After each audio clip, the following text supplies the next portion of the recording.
At Earthwatch, we do a number of programs, and our programs take us to some wonderful exotic locations.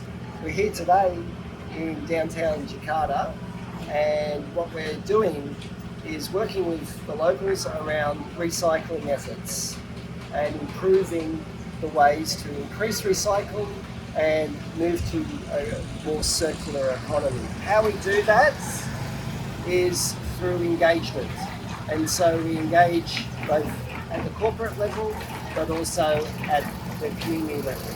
And so we work with locals on the ground to help understand the problem, why it's an issue, and get to some resolution or improvement that is beneficial for the environment, but beneficial for the local communities as well. Here we are in a typical street in downtown Jakarta, where there's lots of goods for sale. One of the projects we're working on at the moment is around plastics and reducing the amount of plastic pollution there is.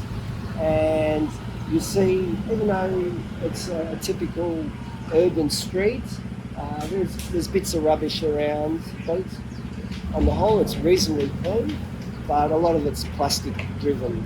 So what can they do with the plastics?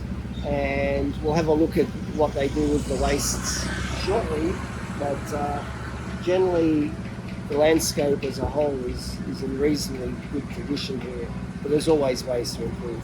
One of the ways the locals deal with their waste and rubbish and plastics in particular is burning. And so what you can see happening here behind our wall is the burning of the rubbish. So it's a typical process. In Indonesia, over 50% of the waste is burnt as a way of dealing with it. So obviously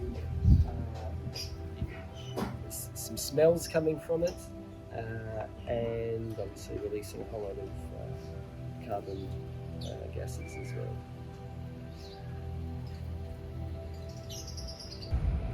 What we have here is a typical way that the locals get rid of their rubbish. So there's a large storage area of sorts for general waste. Most of this is general waste, but it's a mixture of organic and, as you can see, plastics and other types of waste. So it's a mixed waste dump. There doesn't seem to be any of those common recyclable products. They would have already pulled them out, or someone's come along and picked them out. So things like the PET bottles and those plastics that are easy to recycle have already been picked, and this is the remainder of what's there. So this will stay there for a period of time, and then the collectors will come and take it away. So rather than have a dumpster or individual bins, the locals come here and dump their general refuse.